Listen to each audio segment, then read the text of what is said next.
Hi, my name's Andrew Toft, and today I'm going to be demonstrating what's probably one of the most useful out of all the Spey casts to use with a single-handed rod. I'm going to be using a cast called the snake roll. The snake roll is very effective in that we can change a very wide angle and cover fish at any given direction by coming off our left hand side or our right hand side, whatever the case may be. We make the snake roll by scribing a shape in the air similar to a rugby ball with the rod tip, and it's in a progressive speed, and the aim of this is to rotate the line round and into position exactly opposite where we want to make the cast.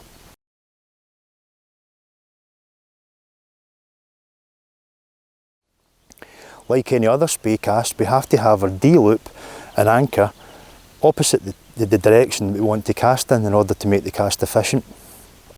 The beauty about the snake roll is that it's easily possible to rotate this into alignment without much trouble.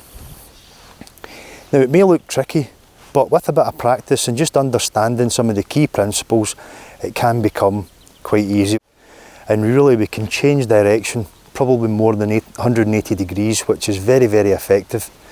If we see a fish rising in this direction over here and my line is over here, it's very easy to manipulate and rotate that line round and immediately cast to that fish. Also, if we have bankside vegetation or obstructions, the snake roll is a fantastic cast because we're able to manipulate our line, replace our line with minimal fuss and make that cast. So I'm just going to talk through the mechanics of the snake roll and how it works, and it's easier to break it into two parts. We've got first the rotation, and then as our anchor touches down, we raise or correct into the casting position. We can then make that forward acceleration, making sure that we only apply the speed right at the very end of the casting movement. And what we're trying to achieve is to create rod tip speed. If we make the forward delivery as soon as our anchors touch down, it means we've optimised that maximum tension and momentum in the line that's placed backwards, so it becomes very efficient when we're making a forward cast. So first of all, I mentioned that we're going to start off with a rod tip low. In this instance, my line would be pointing in the direction of the rod, and from the elbow and the wrist and my shoulder, I'm going to rotate the rod backwards, upwards, around, and from this point here, I'm going to tuck under, because this tuck under here is what forms the D-loop, and it's very important. I want to make that reasonably level, because that way I can form an efficient D-loop. I've got plenty of room, there's no obstructions at the moment. And in this particular instance, it would be an ideal cast to make should I want to cover a different angle.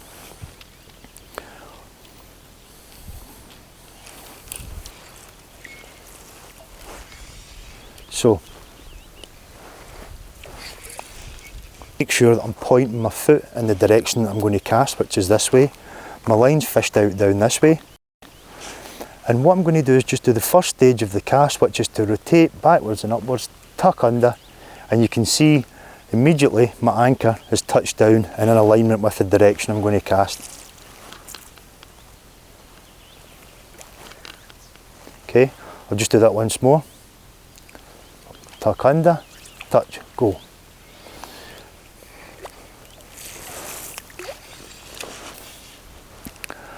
We have to make sure that that rotation is sufficient and that it's going to bring the line close enough but not too close.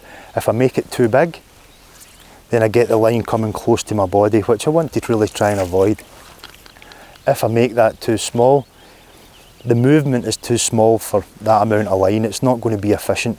I want to make it a reasonable size that I can rotate round and reposition the line.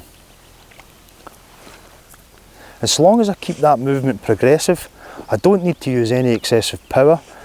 I'm going to rotate round, touch down, go. Now I've changed direction, probably around about 90 degrees. As you can see, I can use the snake roll to rotate off my left hand side of my body and reposition the line back to where it came from. So, up, always up and backwards, rotate round, tuck, touch and go.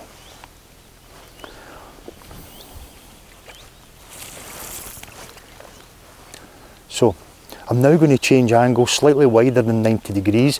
Again, I want to point my foot in the direction that I'm going to cast in. Rotate up, tuck under, touch and go. And I've made that cast. We can make the snake roll much more efficient by using what we call a haul. Now a haul is just a smooth pull in the line that coincides with the movement of my casting hand. I want to make sure that as I deliver the forward cast, the speed at the end of the haul coincides with the speed of my hand. What I'm trying to do is make more speed in the line just as the rod tip turns over.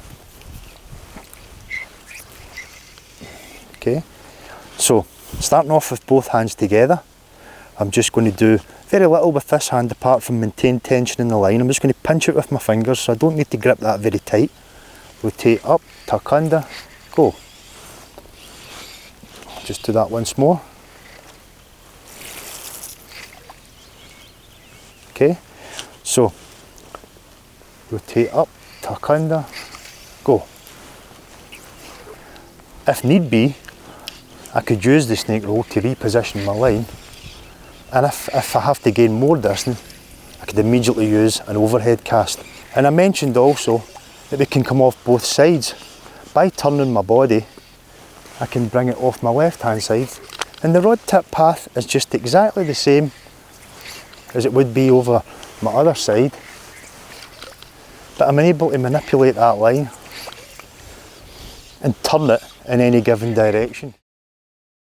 The snake roll is a fantastic cast, and I'd really encourage you to practice and learn it, even if at first your line shape might be a bit off target. As long as you get speed in that rod tip and don't overline yourself, meaning we don't want to use too much line, we can make a snake roll